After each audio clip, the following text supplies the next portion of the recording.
Introduction. Good morning, ladies. I'm sorry you're over here. I'm going to talk about fishing. We've had wildfowling, we've had gun dogs, we had the rabbiting. Well, now we're talking about one of the most popular sports in the UK. You won't believe it, but actually last year there was a 200% increase in people actually taking up fishing. At least there was one good thing to come out of lockdown, to be honest with you. It's just nice people going out. It's a great way to forget about everything that's happening in your life, and it's a de-stress. Mind you, if you talk to every fisherman, it's very stressful when you're trying to catch a fish. But to be honest with you, I'm just going to talk about fishing to start with, because when I tell someone I'm a fisherman, what they think I do is sit under an umbrella like a garden gnome with a float. Now that's called coarse fishing. I like to call every coarse fisherman maggot drowners, right? They put a maggot on and they try and drown it. It's a great way to get kids into fishing because it's a great successful way of catching fish.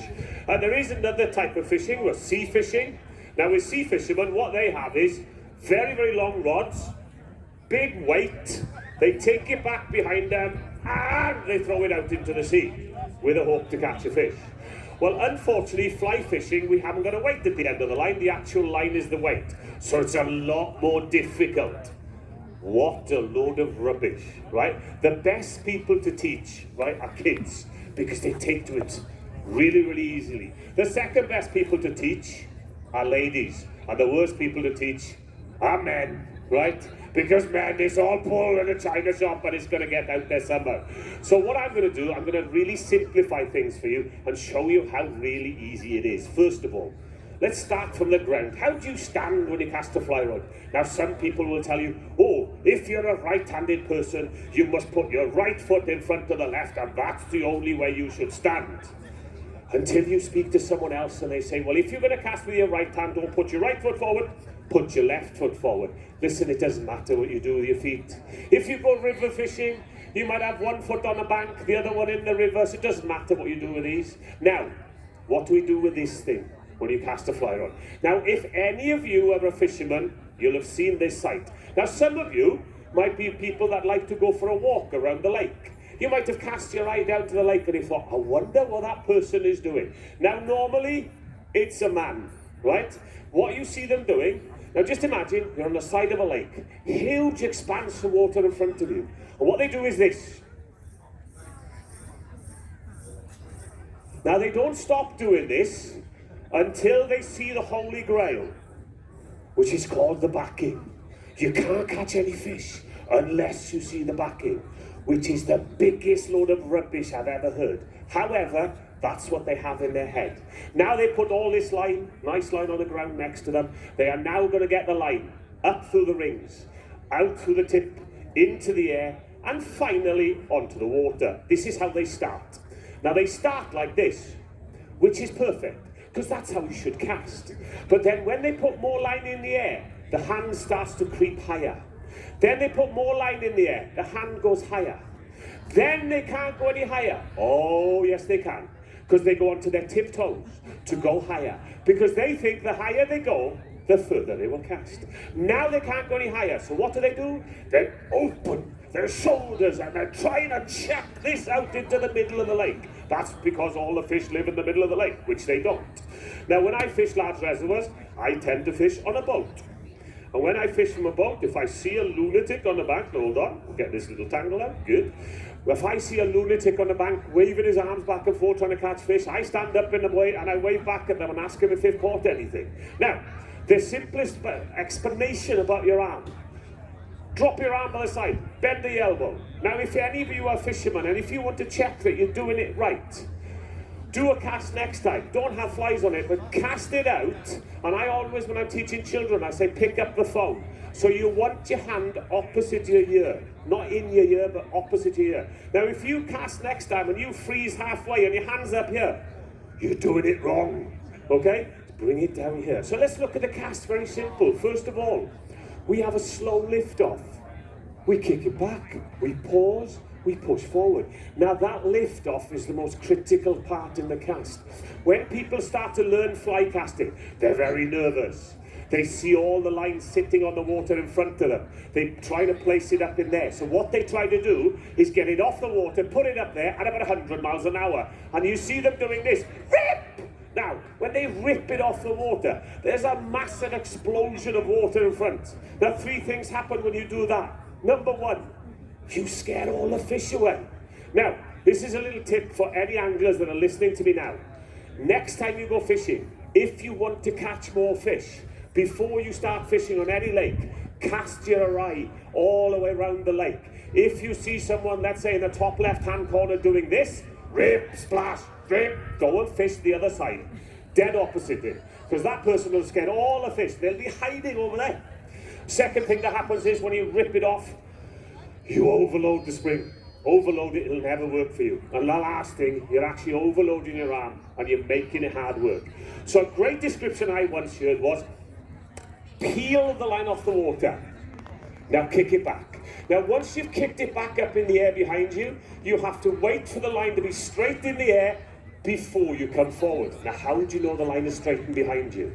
Now if you speak to fishermen, those that have fished for let's say 5-6 years, what they will tell you is this: oh, I kick it behind and I wait to feel the line turning over. And when I feel the line turning over, I know it's time to come forward. Oh, okay. Now a beginner's there. Right, I have to lift slow, peel it off, kick it back and wait to feel it. Okay, here we go. Lift, lift, lift, lift, lift, kick it back, wait to feel something. Haven't felt anything yet. And they could be there for 30 minutes because they don't know what to feel for. And that comes with experience. So what a lot of fishermen will do is this: they will turn their head to see if it's straightened. Now this time I'm not going to turn my head. I'll watch the top half of the body. If I don't turn my head, everything stays square, stays facing forward. That's brilliant. This time I'm going to turn my head, watch the top half of the body. So we lift, lift, lift, we turn our head. Well, if we turn our head to look behind the top half of the body turns. If my body turns, my arm turns. If my arm turns, the rod turns. Now those eagle-eyed of you over there might see that the line now has ended up behind me.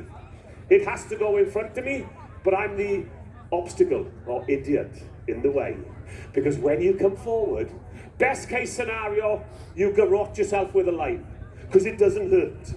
But we all know at the end of the line, we have a leader. On the end of the leader, we have a nice fluffy fly with a sharp hook in it.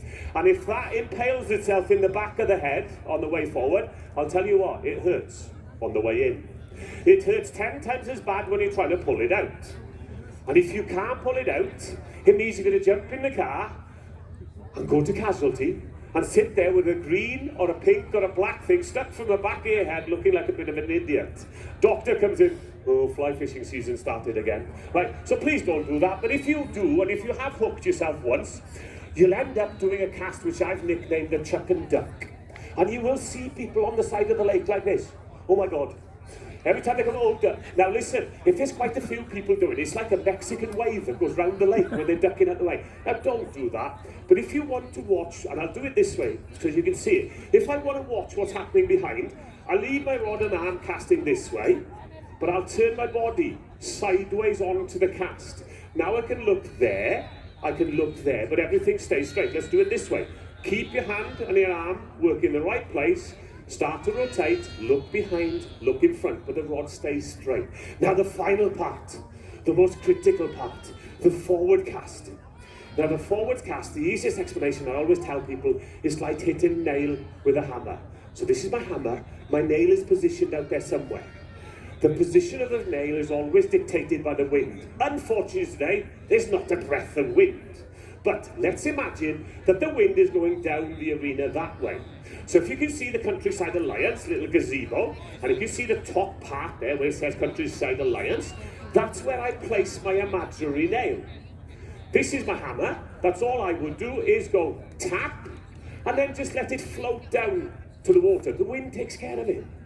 Now what happens then if the wind turns around and it's coming all the way down the lake towards you? Now if you do the same thing, what happens? The line turns over, then it starts to float down towards the water, the wind gets hold of it, blows it back in a mess. In that situation, a lot of fishermen will stand on the banks and think, right, I've got to get my line to cut into the wind. And they come up with this solution. They think the solution is more power. Because the more effort they put in, the more chance the line is to cut through the wind. And you see them puffing their chest out. And then they go like this. and they push hard into the wind. And it actually gets worse, because the harder you push, the bigger the loop gets. The bigger the loop, the worse the wind can affect it. So they think, well, that didn't work very well, what shall I do? Haha, I know, even more power. Every ounce of energy in their body now. You see them puffing their chest out. It's like chest expanders. And then they go like this. And then they think, well, if I really launch it, it is bound to get into the wind. And it doesn't. More power, bigger loop, worse it gets. So the next thing you see these anglers doing is this. They're reeling up. Why are they reeling up? Because they're going to walk all the way round to the other side of the lake and then fish with the wind in their back, because it's much easier. Now listen, if you want to cast into the wind, very simple, very easy. Move the nail from being parallel to the water, move it down to about 3 or 4 yards further than you're actually casting. And what you do, I'll do it slowly. You bring the rod further forward, you tap the nail late in the cast, so it delivers the loop lower down. So there you go. Fly casting is not difficult. Very, very important. The equation when you fly cast is this. The rod, reel and line does 75% of the work, the angler does 25% of the work. Unfortunately, the majority of people, they flip that equation where they're working so hard and the rod's hardly working at all. So lift slow, tap back, push forward, and that's how simple it is. Now, that's an easy one. Now let me show you fly casts now that will catch you more fish. Now I have every angler's attention, if I can guarantee them more fish. Just imagine now, right? You're out fishing, right? You're there, all alone, on a lake, and you put a beautiful cast out there, and you sort of sit back and admire it and think, oh, that was a good cast. But a fish won't take your fly. A fish will rise, let's say 3-4 yards to the left. Now let me show you what normally happens to an angler. So as soon as the line lands, there's a fish that rises 2-3 yards to the left. Watch what happens. Here we go. So the fly lands. Fish jumps. Whoa! You go like a lunatic at 100 miles an hour, right? You've ripped the line off. Now the fish was 2 yards to the left. It's now 20 yards. It's gone because you've scared the fish by ripping the line off. So let me show you a cast that will actually allow you to pull a lot of line off the water without scaring the fish.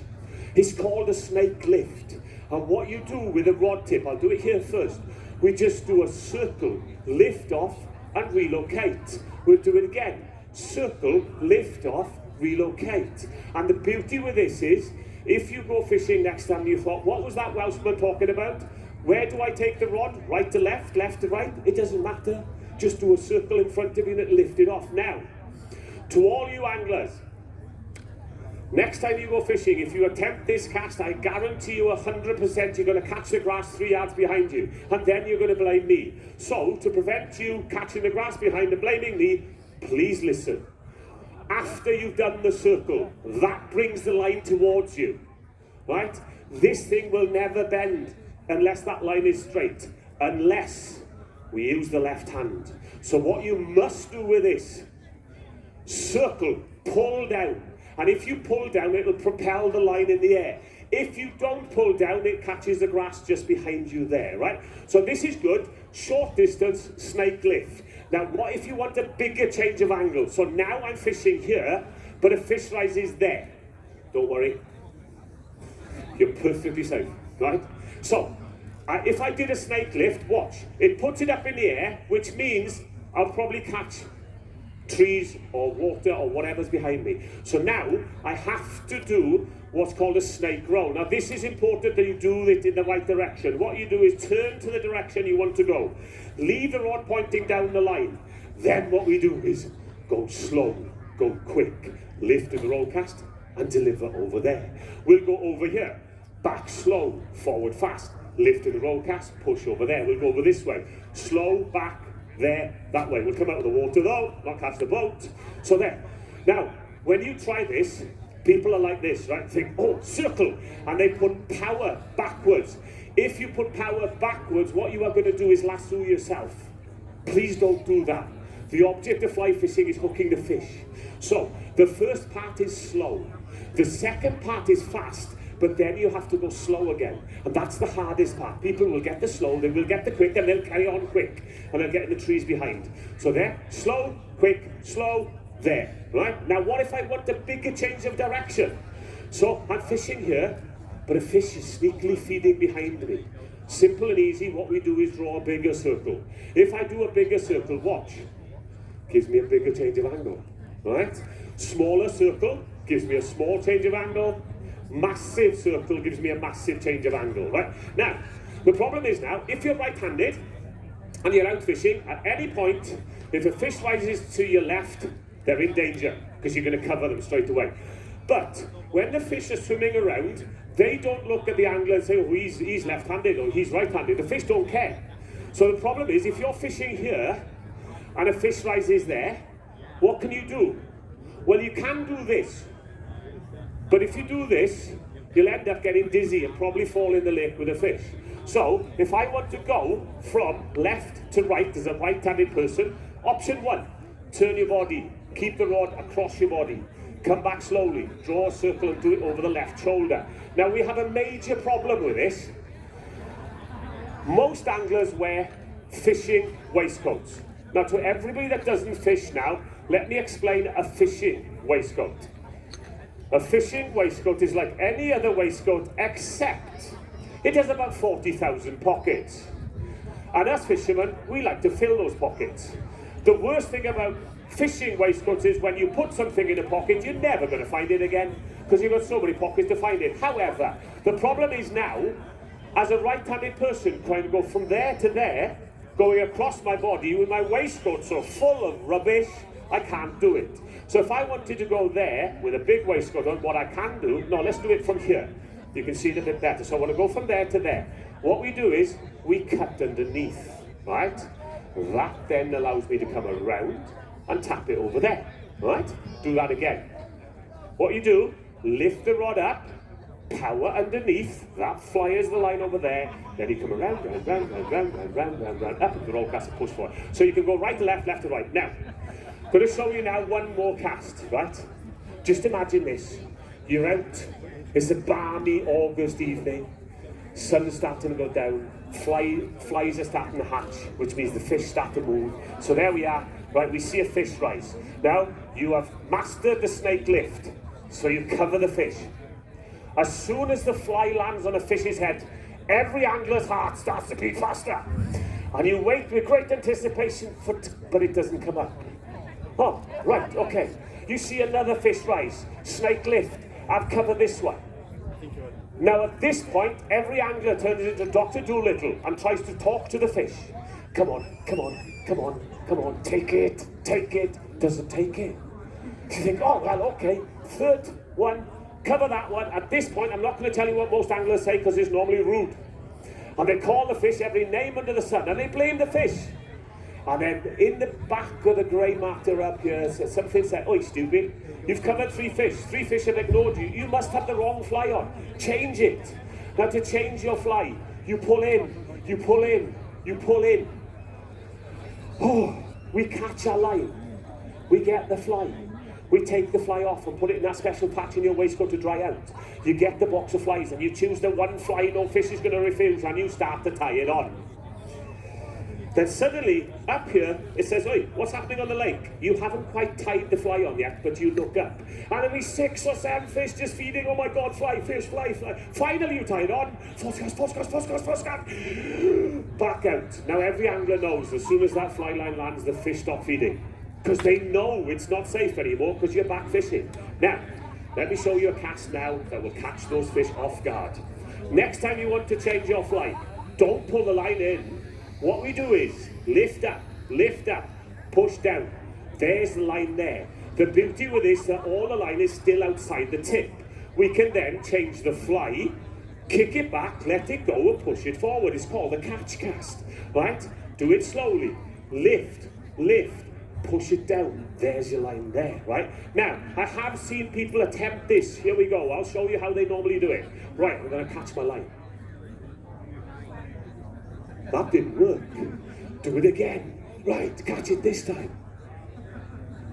Just gone there again. The reason is they've left the rod where they normally cast. If you want it to come back into your hand, what you must do is move the bottom of the rod out. Move the tip opposite this hand. Lift, lift, push down. There's the line there. Now, when you change your fly, please, before you kick it back, turn the hook away from your thumb. Because there's nothing worse than going, we don't want to go way up. Pull my mic off as well. So we'll put that back on. Right, so what you do is kick it back, let it go, and push it forward. Now, I told you I'd explain why the catch cast catches a few fish off guard. The reason is this. Every fish has a countdown clock inside its head. When the fish know that you're changing a fly, they know they have a window of opportunity to feed safely for 2 minutes. If you use the catch cast, you're back within 1 minute 30 seconds. So you get 30 seconds to go. If you lot believe that, you will believe anything. Anyway, we're going to move on. I'm going to show one more cast. Please, please, please. You will notice I'm wearing a hat. Why? Just keep the sun out of my eyes when I'm fishing. Always wear a pair of glasses. Do not fly cast, fly fish ever without a pair of glasses. Okay?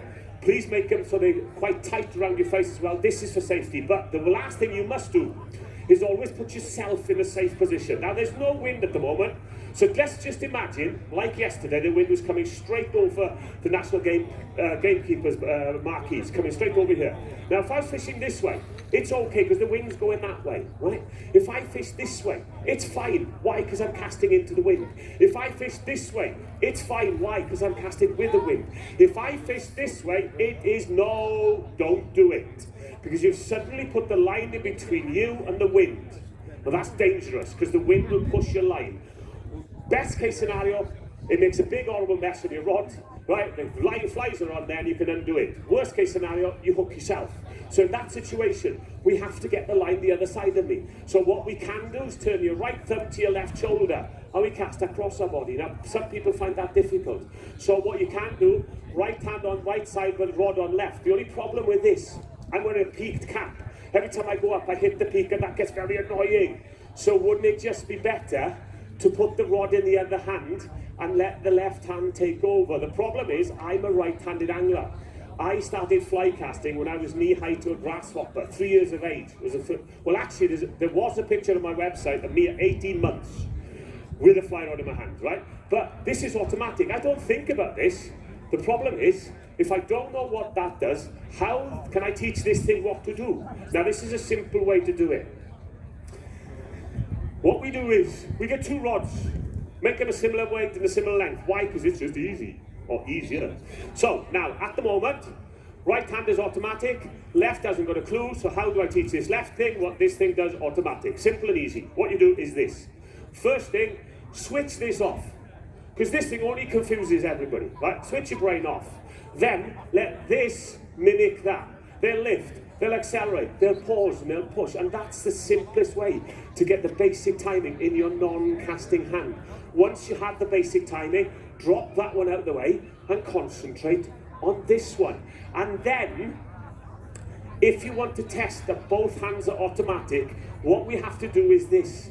We do them in opposite direction. And then that is pure brain scramble. Because if I think about my left, my right would fall apart and vice versa. Now, I'm going to move on from trout fishing. And I've got about 5 minutes to get this in. And hopefully I can do. If you want to know any more about distance work, please come back to the second demonstration. I'll be on about 2:30, I think. But here we are, a salmon rod.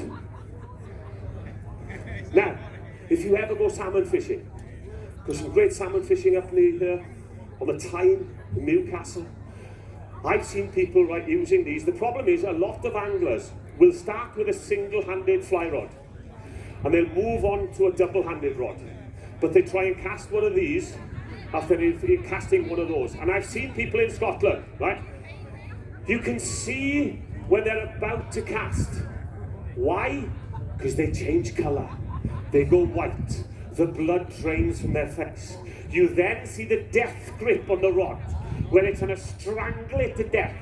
You then see the telltale shake, and then they're going to cast, and this is how they cast. Rip shark! Now that will work for you, but you're going to give yourself a heart attack, honestly. These are easier to use than any single-handed fly rod. Now, if you are already a salmon angler and after a day's fishing, you're so shattered, here's a little tip for you to get the best out of this. If you pick the top of the rod with just your finger and thumb, your bottom with your finger and thumb, right? The rod will still work, but you won't work half as much because you cannot put too much effort just by holding your finger and thumb, finger and thumb. And just to show you that you've got far more time than you really think with one of these, forget the rod, reel and line, just watch my hands. I can do top to bottom, bottom to top, wait for the straight and push forward, bottom, top, top, bottom, wait for it to straight and push forward. In fact, the most important hand is the bottom hand. Years and years ago, I was taught to use one of these by the late and great Jack Martin. And he always, when I did a forward cast, used to scream at me, heart! And what he meant was pull the bottom hand right into your heart there. And that will turn over, no matter how strong the wind is. But that cast I've just shown you, that's never used one of these. What is the cast used one of these? Well, normally, it lives at the bottom of the garden with the fairies and goblins. It's called spey casting. Oh, it's this mythical cast, right? Spey casting is this, right? It is this, which is a roll cast, but with a change of direction. That's all it is. It's not difficult, right? Now, just imagine now, we're not at the Great Yorkshire Show, we're in Scotland. I'm on a river. I'm on this bank. The river's going that way. So I want to put it back across the river now to fish all the way through, right? So I fished it all the way down there. I want to put it back across there. Now that roll cast I've just shown you, do you think I can roll cast this line from there to there? If you think I can, nod your head. Right, there's a few nodding. If you think I can, shake your head. And if you don't know what I'm talking about, just do, yeah, okay, right, there's a lot of that. Right, and now then, those who said yes, slap on the wrist. Those who said no, well done. Because if I ever try to roll, see where the line is? It's still down there. I turn to face where I want to go, I come into the roll cast, and I end up lassoing myself. So somehow, I have to move it this side of where I want to go. It's called a single spey. What we do is this. Just before you start, drop the tip right of the river. Why? Because the river will just tighten up the line. Then what we do is lift to 45 degrees. Then, from there, we turn our body. That jumps the line from downriver to upriver, which allows me to lift in the roll cast and deliver it across there, right? We'll come on to, that bank was hopeless, there's no fish on there, so I'm going to fish on this bank now and see if there's fish over here. So now I want to go diagonally across there. We have to do what's called a double spey. Now, a lot of people think, well, I'll learn the single spey, then I'll move on to the double spey, because the double spey is twice as hard as the single because it's a double. Rubbish. The double is the easiest. Because just watch this. That's all I have to do. Cross my hands. Right? That drops the line down there, which allows me to come round, climb up in the roll cast there, and deliver it over there. And that's the double spey. So the movement on my arms does everything for me. Do it again. Cross, cross, cross, cross, cross, back, up into the roll cast and deliver over there. However, this one, on this side, is the hardest because you as the angler have to dictate where that line lands. Now just imagine, halfway through the day, you're a bit tired, right? So you think, right, I want to go across there, but you don't go far enough. And then you lasso yourself. So the next cast you're going to go, right, I'm going to give more effort, so here we go. And what you do is you get up to that position and you give it a big whack and it's going all the way up the river over there. That doesn't work. So if you go to Scotland fishing in the next 10 days or so, this is the cast I would show you straight away because it always gets you in the right place. And what you have to do is imagine a rugby ball in the air. Right? And what we do is we take the rod over the top of the rugby ball and we power underneath the rugby ball. That puts it in the right place. Then we can round, up in the roll cast and deliver. So that's an easier one than a single spey. Now I'm just going to finish off because I'm running out of time. We've got the gamekeepers coming in. They're chomping at the bit. So at this point in a demonstration, I would normally be introducing you to an old friend of mine, which affectionately I call Big Bertha. She was a 17-foot tournament salmon casting rod.